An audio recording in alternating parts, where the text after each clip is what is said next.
What's up, y'all? It's your boy Darnell Smith. I got my brother with me, Sheldon Day, and we have a very, very special guest. I'm a fan of this guy as a former D lineman. He's a dog on the field, the one and only Arik Armstead, man. How you doing, brother? Good, man. How you doing? I'm doing great, man. I ain't gonna lie. When Sheldon told me he was pulling up, I said, I'm excited for this one. I gotta be on this one. You know what I mean? So yeah. Man, shout out to that boy Double A, man. Y'all don't know about that Double A right there, man. Man, so I played with this guy for a long time. My good friend Arik. So let's walk through last year, man. Was it year 8? You just finished? Yeah, year 8. Yeah. That's a round of applause right there, man. Most people don't even make it that long. That's but real. Year 8, you go into the season, high expectations. Just walk us through your thought process going into the year, and then just how your year went specifically. My year, I was coming in, wanting to have a great year. I just had switched positions the year before. We made it to the NFC Championship, and so there was high expectations for the year. And I always have high expectations for myself. I had an injury, early in training camp, and then a multitude of injuries, just nagging, lingering stuff that kept me out and forced me to miss 8 games. So this year for me was really just, when I got back healthy, I wanted to help my team when it mattered the most, which was down the stretch, heading into the playoffs. I felt like, if my team was going to get to where I needed to be at my best. So that's everything I was focused on, was just rehabbing and getting myself back to a position where I could go out there and help my team win games and down the stretch when it's needed the most. Dang, man. Yeah. Nah, for real, man. And you mentioned, being injured, missing 8 games. It's kind of just talk through just to the people just about the mindset that you kind of have to, I guess, go through when you're dealing with injury. You want to be out there on the field. You're a veteran, a leader of the team. How tough was it just fighting through those injuries throughout the year? Yeah, I hadn't missed a game in 4 years, so it was a new. And it was a new experience for me, because when I've gotten injured in the past, it was like always season ending or something like that. So to be injured but like have a hope to come back late in the season and have to rehab and grind, and when I got back, wasn't all the way feeling like myself but still needing to perform.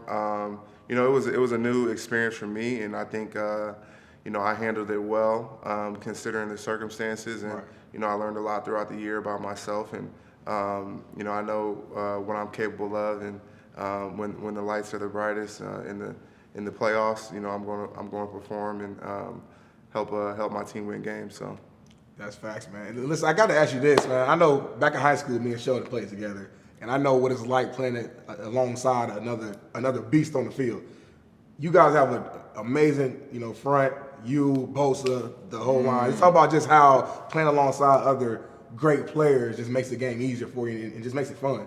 Man, it's a lot of fun to play, alongside great players. No one can do anything on their own. It takes a collective and a group effort, and it's fun to have that whole process. Throughout the year, when you're grinding in training camp and you're going through adversity, and then you get in the games and you're trying to figure out how to be cohesive and play together and figuring each other out, and then you start to get better and things start to click. So it's always a fun process to go through with the guys, and I really those are the things that you're gonna miss most about football, is just the shared relationships with my guy like Shell.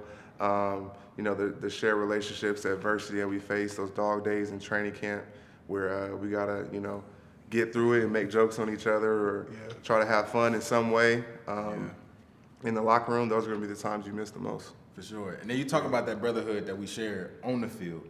Let's talk about that brotherhood we shared off the field. Let's just talk about that 2019 year. We went out to dinner. We kicked it. I remember our first time OTAs. Chris went crazy on us. We was like, you know what? We'll go up the street and get some dinner. Yeah. Like, compare how that relationship, how it blends from off the field to on the field.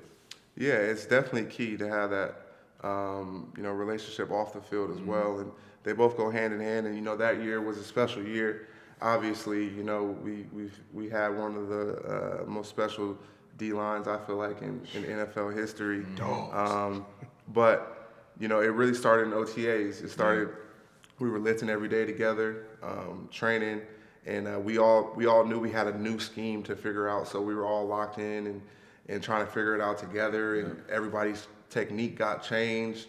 And like we said, we went through that grind, but we got better. We got to know each other, and we went out there and we're dominating a lot of people. So it was a lot of fun. The dinners, a lot of camaraderie. Playing car roulette. Yeah, was a blast. Oh man. So yeah, it was a great year. I gotta ask you real quick, man. You and Sheldon, I could just see the chemistry, man. Just laughing, you guys are reminiscing, thinking back. What's your favorite Sheldon Day story that you could think of? Man? It could be on the field, off the field, at dinner.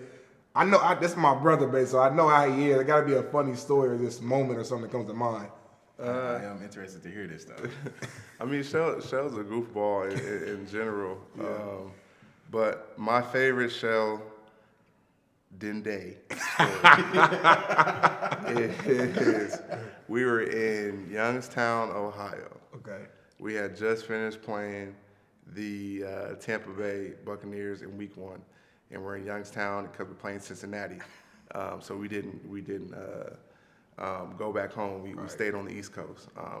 So it's a Wednesday practice, and it's the start of practice, and we're walking through our scheme and our stunts, and Sheldon and Solomon Thomas they're supposed to slant one way, and Solomon messes it up, and they run into each other. They both slant into the same gap. And this man Shell, remind you, walk through. Right. This man Shell fell out on the ground, said acting like he was hurt. You lying. So my coach thought Sheldon really got hurt. So he was like, we got hurt in the walkthrough, like he lost it. Like I'm gonna look like an idiot. So he lost it. Solomon, what are you doing? What are you doing? Like, was so mad that Solomon messed it up and hurt Sheldon. So we knew that Sheldon was faking and it made it a joke. So we're all laughing, right? While our coach is going off. He's pissed. But he's pissed because he thinks Sheldon really hurt. And so he goes off on Solomon. But we couldn't hold our laughter in, which made him even more mad. Right. Why y'all laughing? And why y'all laughing? This is serious. Like, it's not funny. Right. It's not funny. So he got Solomon in trouble for no reason. Dang, Shell. Did you ever apologize to Solomon? If not, the camera's right here, Shell. The camera's right here. So we all laughed it out. We was like, Coach, we playing and stuff like that. But I remember that, like, that's crazy. I forgot all about that. That shit was, that stuff was hilarious, bro. I'm over here crying thinking about that. Like, I was like, I make it a big deal. Because it was his first year. He didn't know how we really interacted and stuff like that. Got so, you. The chemistry and stuff, man, it was so funny. Oh my god! Man, I was interested to see where he's going with the Youngstown, and then it just clicked. It's crazy, like a memory like that. Just, dang, Pop up, boy. that's great. So talking about 2019, what is the best defensive line group that you played with? I'm talking about we can even go back to Oregon, because we know you played with some dogs back then. So come on now. The best group, I would say, had to be the 2019 year. Our pass rush was crazy. Mm-hmm. I felt like we didn't have as good of a run defense that year for whatever reason. Like, we were in the middle of the pack. Because we've had this conversation. I've been on 3 top 5 defenses 3 years in a row. Maybe 4 years in a row. 19, 20, 21, 20. Yeah, so 4 years. Hey, it might be 5. Let me keep thinking. So we've been top 5 defense, 4 years in a row. And so we always compare, like, well, what was the best defense, And 2019 was definitely special. So I would have to say that D-line, we were just so star-studded, deep, we didn't have no backups.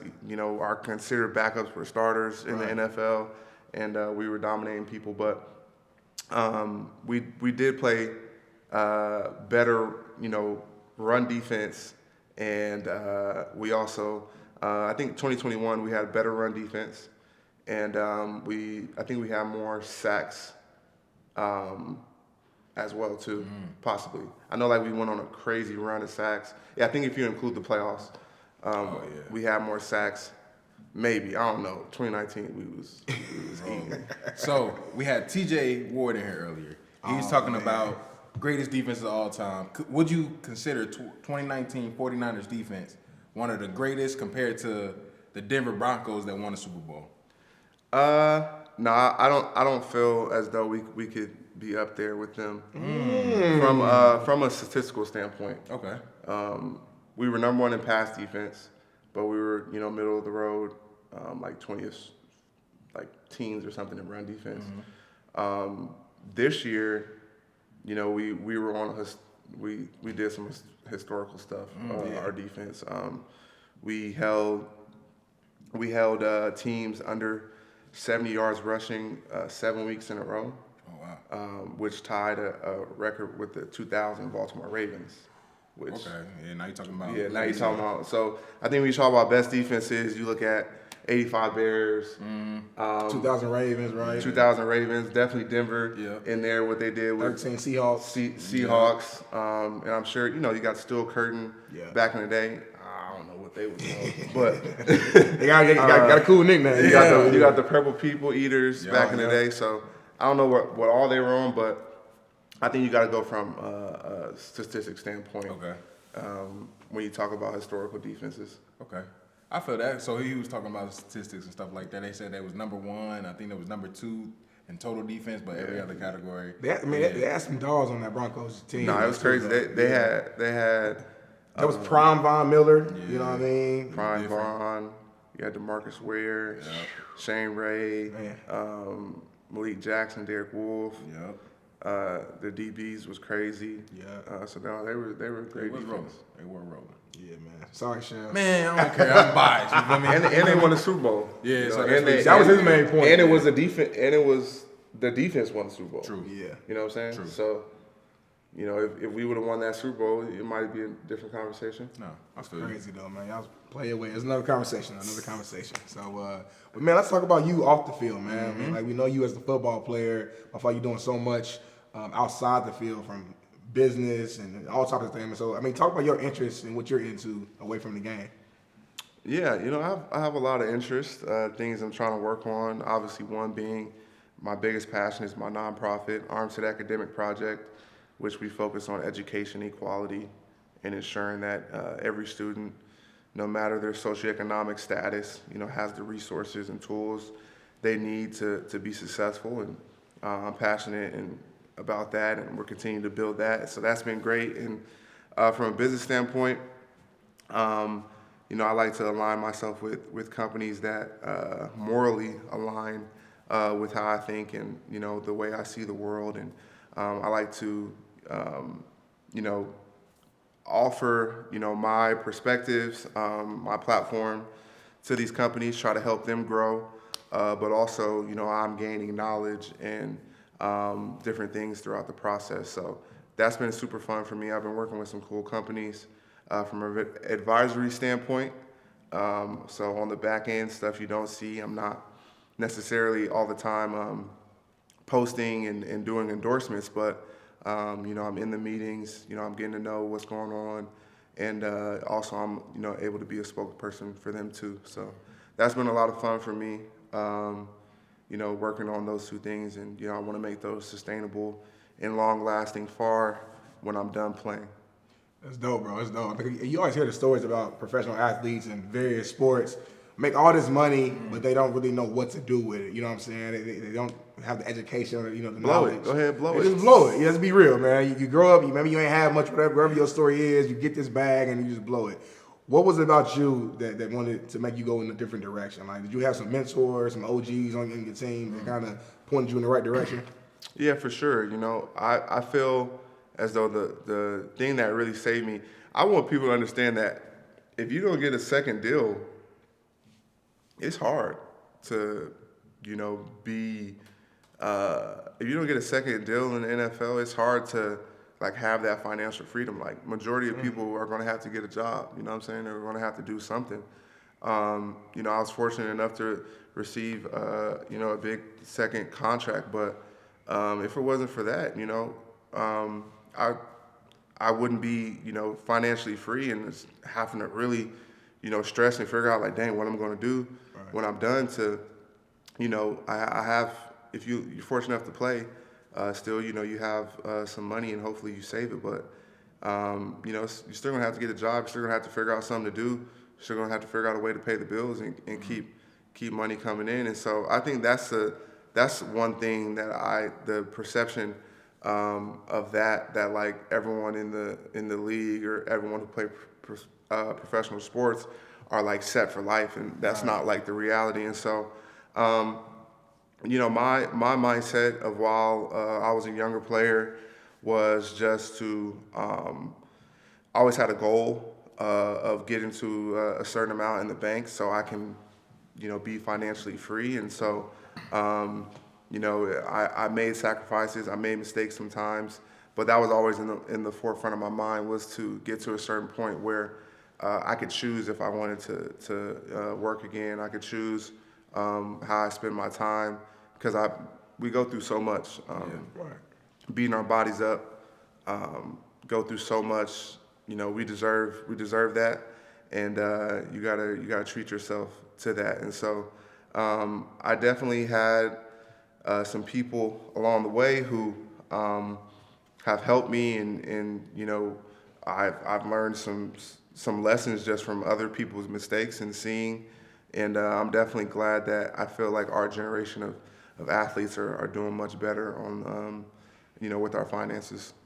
That's real, bro. That's real. Now listen, nobody's perfect though.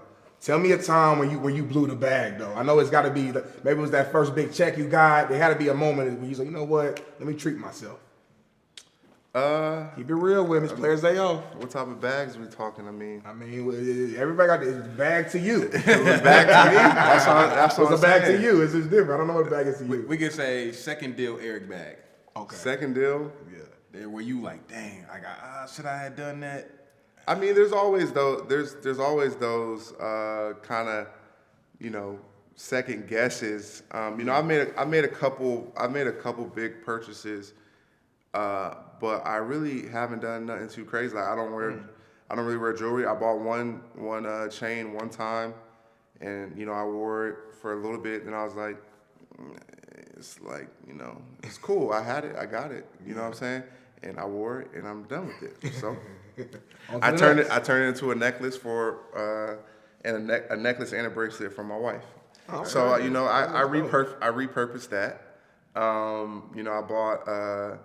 bought a luxury car. I bought a Bentley. I had it for like a year. Hold on, what's up with Bentley? I had a Bentley flying Spur. Hey, when you scratch the nose, you know you spit the bag. I had a Bentley flying Spur. I had it, and I lost a little bit on it, but I had it for a year. Sold it back to the dealership. Lost a little bit, but it wasn't nothing crazy. What else have I? I bought a watch. I bought an AP one time. Don't have it no more. Wow. Sold it back to the jeweler for what I paid for it. So It's like, I get stuff, I have it. It's like, yeah, cool. He basically, he kind of dibble and dabble. He rinses the stuff out. I'm gonna give it back. You know what I mean? You know how like when you want some sweets, you eat the sweets like, those are like my big purchases. But I say like the bulk of, what I spend on is just like life, kind of more like lifestyle, day-to-day stuff. I love to travel, but I don't regret, anything that I've done traveling wise. I've spent money traveling for sure. Yeah. I like a good vacation, a good trip, but I don't really regret those. Yeah, you know what I'm saying? But maybe some clothes that I never wore. Some designer clothes that been sitting in my closet. That was dumb. What size you wear? Huh? If you ain't wearing them, I'm saying what size you wear. I do got a bunch of stuff. I ain't gonna lie, but so yeah, it's not too many regrets for me. I feel like I never felt like comfortable or safe. Like I never really felt like I was like I had the bag like that. You know what I'm saying? So that kept me, kind of like, man, I can't do that. Like, I like to gamble sometimes, but it's like a certain amount that like that's it. That's all I'm willing to. Right. Yeah. I never pass like that threshold. Right. Or go too crazy. So. I don't know. I guess it's just I've been, kind of blessed. Oh, maybe I used to go out a little more. Before vacations and chilling, I feel like going out tables and all that, biggest waste of money ever. Okay. Like I'd rather take that $10,000 on a table and go out the country, to Jamaica or, somewhere and have, a great time. You know what I'm saying? Where like you paying for, overpriced stuff. And so I did waste a little money doing that early in my career, but still it wasn't nothing crazy because I was like, man, I can't. If it was over a certain amount, I'm like, bro, I can't do it. We just gonna have to figure it out. They didn't get you with the rookie dinner, man. They didn't get you with the. I finessed that too. Finessed it. I ain't really finessed. I had some cool vets. Yeah. So what I did was, I was like, hey, I'm gonna plan everything. See, that's the number one thing y'all gotta do. Is you gotta plan it. Yeah. You gotta take the initiative, and then you control the price. They're gonna try to run up on you a little bit, but you take the initiative. Don't let them plan it because it's gonna be bad. That's smart. You take the initiative. So I was like, hey, this is what I'm gonna do. I'm gonna take him to dinner. I'm gonna take him to a Warriors game. I'm gonna get a suite in the Warriors game, and that's a great experience. That's a great experience. Little did they know, my homie played for the Warriors, so I ended up getting the suite for free. They didn't know that. You know what I'm saying? So I got off on that. Yeah. Then dinner, I planned it, so I get to choose where we go to dinner. I took them to Fogo de Chao. That's $50 a person. My man good with his bag. And they gonna eat good too, Fogo. And it was keep it on green. You can't be too mad at that. That's smart. And like at the time, it wasn't no crazy expensive places in that area, the Bay Area. Like it was like 1 or 2 steakhouses, and Fogo de Chao was a solid option. Yeah. You know what I'm saying? So then I had to pay for the party bus from to get to the game, and then they bought food and drinks in the suite. But I made out cool about like $4,500, something like that. That ain't bad. That's great. So speaking of rookie dinners, we experienced one together, but this most recent one that had the world going crazy. Like tell us what happened and why it happened. See, it was all a prank. I mean, first off, the bill said $322,000. If you believe that a dinner could cost that much, I don't know what to tell you. I don't know. We had a rapper on the other day said he had 6 shots of 30 McCullen 30. McCullen 30, I believe. Hey, you know what that? I don't drink. But I'm saying you ain't never heard of McCullen? No, I ain't never heard of none of that. Yeah, I ain't either. That was the first time I heard it. He said it's $1,200 a shot. So it was a prank, like we always prank. So I was like, hey, put something crazy on the bill. I thought they were gonna put like $30K or something, make it more reasonable. Yeah.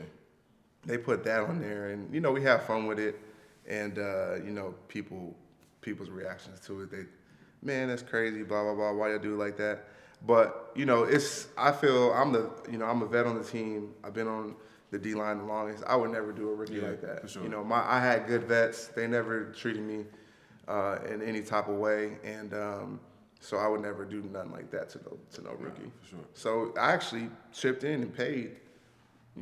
Some of the bill for him. So, and it wasn't even nothing crazy. I wish you was my vet. I ain't gonna lie to you. They hit me over the head. That's what a lot of people say. But, I got a question for you. I remember 2019, Nick Bosa's rookie year. We supposed to have a rookie trip. Mm-hmm. Remember that? Did that ever happen? Because I know he got made off clean like a bandit. Yeah, he did make off clean. I think we got so distracted with the Super Bowl, and then it got done, and then.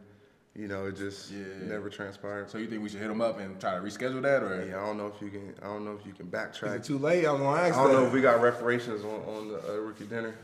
It ain't been that long. Nigga. He's still pretty young, and he's still. I mean, he going into his bag year, so I don't know. You better get him right now, then. Yeah. Feeling good right now. He just won Defensive Player of the Year. Oh, yeah, we got to call him there. Shout out to him. Good. Yeah, that's big facts. That's big facts. But nah, man, Eric, we appreciate you coming out, man. Players Day off, man. Special edition with my guy, man. I want to, you feel me? But right, it's Players Day off, man. We keep it G-rated, man. So happy to have you on, man. We appreciate you, my guy, man. Appreciate you, bro. Damn, it's been a pleasure, man. My guy.